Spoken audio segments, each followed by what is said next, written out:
back here with Overdrive, and it's time now for us to take your queries on Auto Selector. Sirish joins us via satellite from Pune. Hey Sirish, let's start with our first question. This comes in to us from Hilal. He writes in saying that he currently owns a Hyundai Getz Prime. He's been planning for a Hyundai Verna diesel, but he's been terrorized by horror stories of the Accent CRDI owners reporting engine failures after 70 to 80,000 kilometers and expenses that run into the tune of 1 to 1.5 lakh rupees. Now, he's driven the Verna. He really likes the diesel version, but he really wants to know if the engine is the same as the Accent CRDI. Sirish. My God, terrorized is a really harsh word. But see, the Accent diesel, it was a 3-cylinder Detroit diesel engine. It wasn't a Hyundai engine, and that had a few issues. But the new Verna diesel, it's a 4-cylinder engine. It's a very nice engine. It is 2 steps above the old engine. It's a modern common rail diesel engine, which is very nice on performance. Like you said, it goes very fast. It's refined. It's overall a very nice car. And now with an automatic transmission, I think it's perfect. And you shouldn't be really too worried because these engines, they're not really heavy on maintenance. They don't really have too many issues. So don't worry about that. Well, you heard it from Sirish Hilal. Go out there, buy yourself a Verna. You won't have the problems that you've written to us about. Our next question, Sirish, comes in to us from Drelly. Mridul Kumar writes in saying he's looking forward to buying a premium hatch. His budget is 6 lakh rupees. He shortlisted the Hyundai i20 as well as the Honda Jazz. Now, he wants to know whether he should wait for the Jazz or pick up the i20, and also if the Fabia will fit into his budget. Should he wait for the Jazz?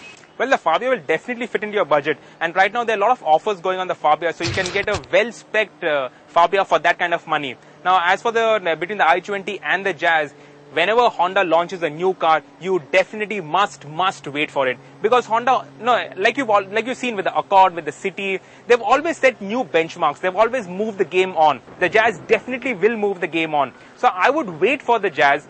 We've not driven the Jazz with a 1.2-litre iVTEC engine, which is going to be coming to India.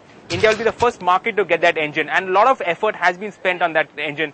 So I think it will be great on performance, great on efficiency, and like every Honda car, it will be fun to drive. It will have great value, great prestige attached to that badge. So I would definitely wait for it. Our final question, Sirish, comes in to us from Kolkata, and Chandan Chaudhary writes in saying he's planning to buy himself a 4-wheeler in the next 4 months. It's his first car. Now, he wants to know what he should look at. He drives about 40 kilometers a day, mostly on highways. He's looking for a car with good fuel efficiency, ideally a diesel run or an LPG car. The car should have good boot space, good rear leg room. Running costs should be low with regards to spare parts and accessories. He's got a long list of features that he wants in his car: AC, power steering, central locking, ABS, airbags, and etc. All of that within a price bracket of 5 to 6.5 lakh rupees. And lastly, he also wants a car with a good resale value. Now, Sirish, does such a car exist? Well, Chandan, the only thing you haven't asked for is a 3-pointed star on the nose. Apart from that, you want everything that premium cars have today. But then looking at your budget, see, in that price range, and you're looking for a car that either runs on LPG or diesel, you can only get the Swift diesel.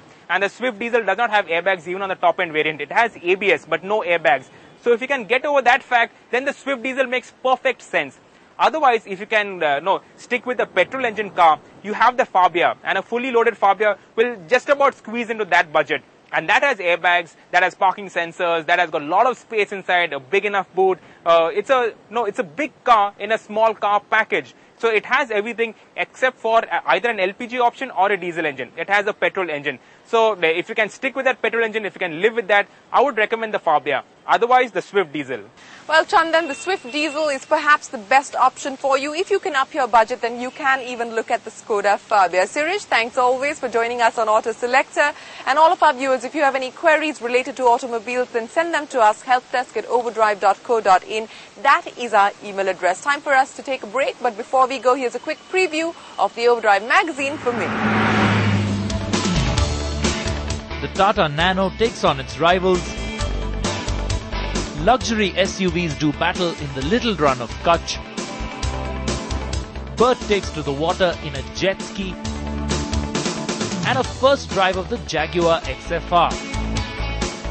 All that and much more in the May issue of Overdrive. Catch it on newsstands now.